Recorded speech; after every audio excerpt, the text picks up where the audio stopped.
Hey everyone, I'm Frank Somerville. I've been in this business a long time and people are always asking me, what are my most favorite stories? And number one on the list has to be flying with the Blue Angels. I am nervous. Did it about 25 years ago when I was working in Rhode Island. It's this FA-18 Hornet. You see it out there at the airport. Oh, it's just such a beautiful plane. I was thinking to myself, man, I'm gonna be flying in that. I had two goals that day. Didn't want to throw up, didn't want to faint. Unfortunately, I only achieved one of those goals. More on that coming up in a moment. First, here's how it works. They give you a flight suit and a helmet, and you climb into the plane and they strap you in with this big seat belt. And then they lower the canopy. And the first thing the captain said to me, his name was Ken Switzer, he said, Frank, whatever you do, don't hit the red button. There's a red button here, here, here, and here. The red button is the ejector seat. So then they start up the plane, and I'm someone, I love engines, I love the sound of engines, I love power, I love speed, and man, he starts up that engine, it's just this beautiful rumble. And we pull out onto the runway, and he goes, you ready? And I go, yeah.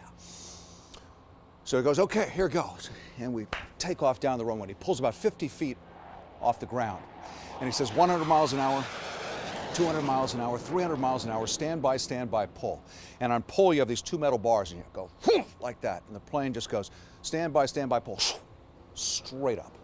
And as we're going up, I'm thinking to myself, this is awesome. We get to the top, and we're zooming all over the place. And at one point, I got to pilot it. So you take the joystick like this, and that's how responsive the plane is. I went like that, and the plane just goes, it's like cutting through the air. The plane just cuts through the air.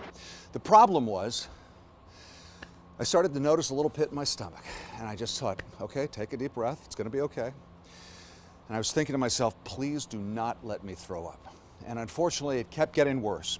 And that's when pilot Ken Switzer said, Frank, I'm gonna show you what it's like to fly upside down for an extended period of time, and he takes the plane and goes, and I went, Ken, I think you better level off the plane. So he levels off the plane, and they've got the bags on either side, and I pull out one of the bags, and I'm throwing up into the bag. And the plane has side view mirrors, and I can see him watching me throw up, and finally I go, I'm all done now. And then I'm standing there, or sitting there rather, holding a bag with throw up in it, and I thought, well, what do I do with this? So I put it on the ledge over here. And sure enough, he banks that way. And I went, whoa! And then I remember the flight suit has all these different pockets on it. So I put it in my pocket down by my ankle. And soon after that, we came in for our landing, and we got off, and Captain Switzer, I mean, just the embodiment of a fighter pilot. Ramrod, straight posture, not a hair out of place. Just looked as cool as could be. Me, on the other hand, looked like I'd just thrown up. My hair's all stringy, I'm sweating, I'm white as a ghost, and I've got throw up in a bag in my flight suit. But you know what? As awful as I felt at that moment, I wouldn't trade that experience for anything. It's just unbelievable. I mean, you cannot describe the sensation. It was one of the most incredible days of my life. So have a great week. We'll see you again next week. And as always, stay strong.